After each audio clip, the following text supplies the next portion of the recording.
The coaching industry is growing. Every single year, more and more people want to hire a coach so they can develop themselves in all aspects of their lives, whether it's in business, in their career, in their personal relationships, in their money, or in their health. And that means if you have a desire to be a coach, then you need to know how to make money doing it. In this video, I'm going to teach you exactly how to do that.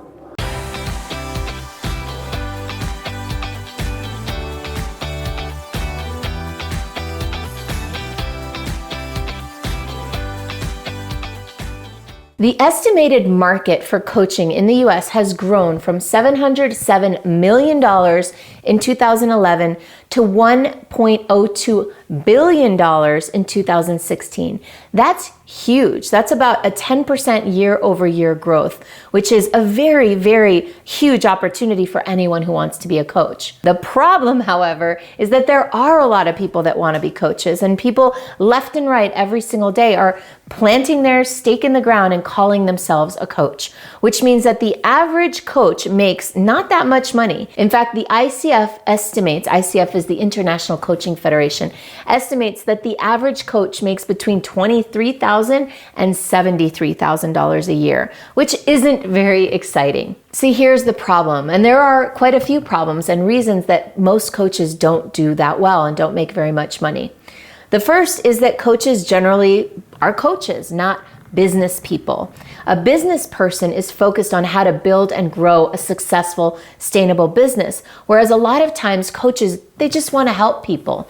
The problem is just helping people isn't enough to make a good living. Another problem that I've come across is that a lot of coaches actively resist and procrastinate sales. So we're going to talk a little bit in this video how to address that issue. Another big problem I see with coaches is a lack of congruency. People calling themselves a coach when they haven't fully mastered the area that they're coaching. So somebody who's a business coach or a wealth and money coach who's struggling in their business or struggling to make money.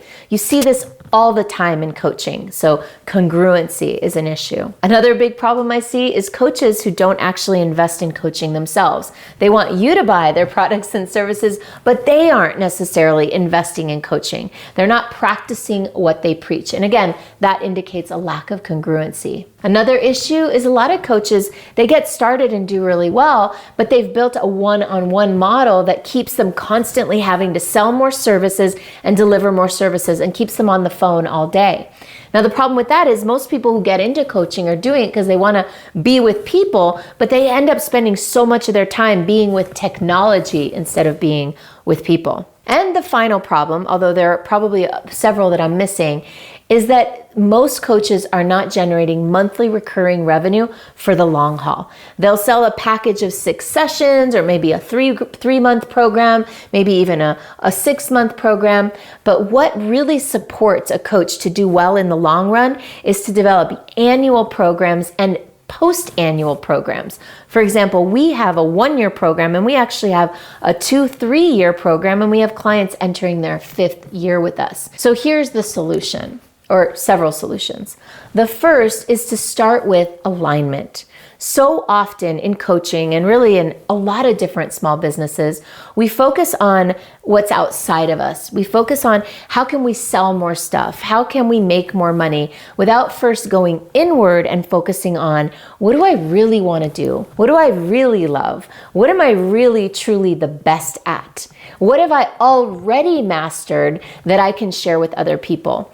One of the biggest things I come across in coaches is this imposter syndrome. They want to help people, they want to serve people, but they feel like they have to fake it till they make it, that they have to position and promote themselves beyond where they really are.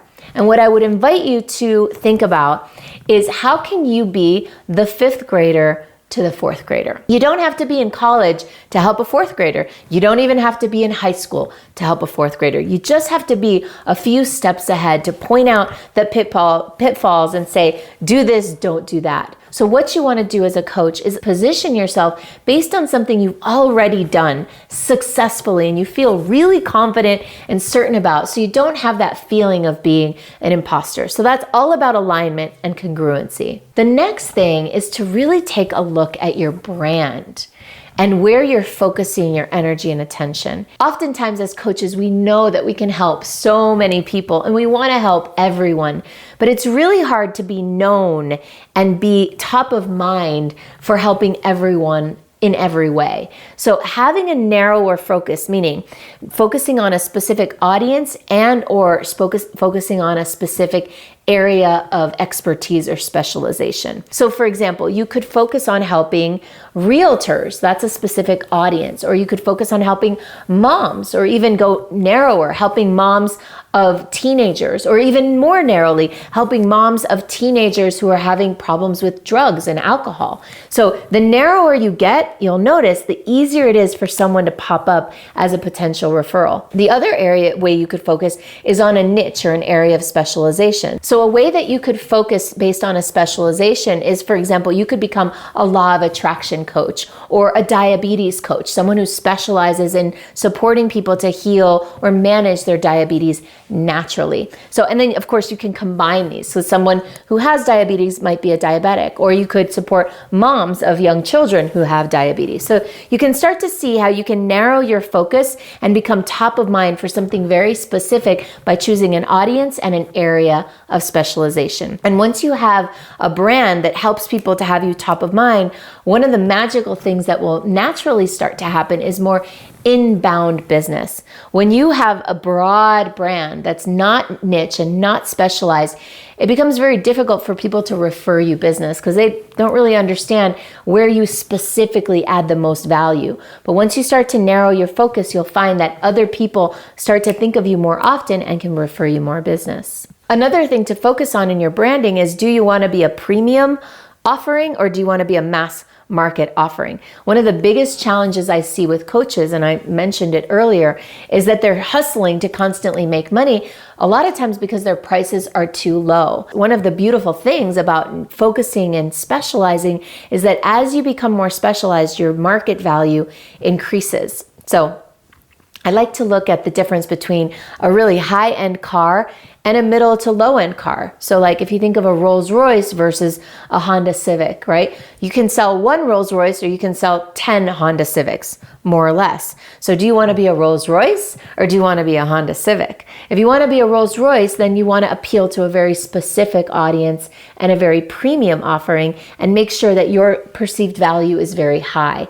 Down here, you have to sell a lot more product and you're competing often on price. So if you find yourself discounting or giving people special deals and not honoring your own price points, chances are you're competing down here in this more mass market volume. So holding your price integrity and positioning yourself as a premium offering is a great way to make more money as a coach. Another thing that you can do to make more money as a coach is to position yourself not as a coach, but as an expert or even a thought leader.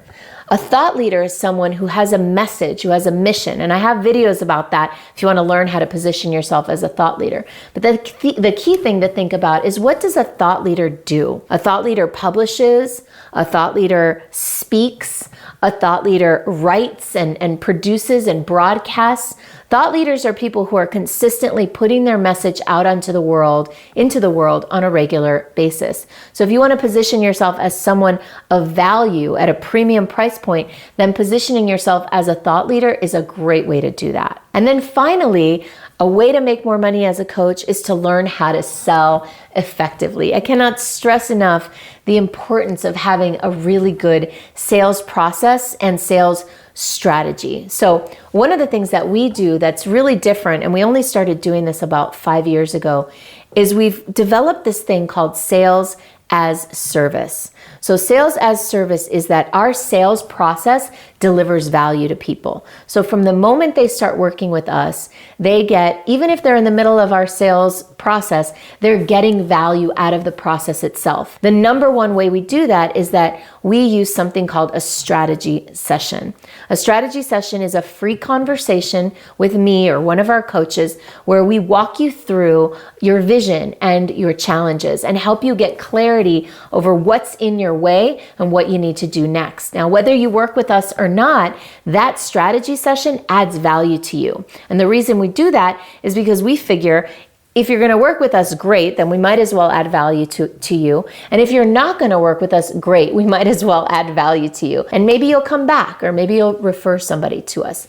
So really having a dialed in sales process is important. In this day and age where so much of our communication has moved to electronics and text messages and social media, what we found is that nothing is as powerful as selling in person through events or selling on the phone and making that one-on-one connection. So make sure you dial in and get a great sales process in order to be able to make more money as a coach. So if you like what you learned here and you want to learn more about how to make more money and monetize your magic, then visit the link below and check out my Monetize Your Magic playbook, where you'll get the 6 simple steps to align what you do with who you really are.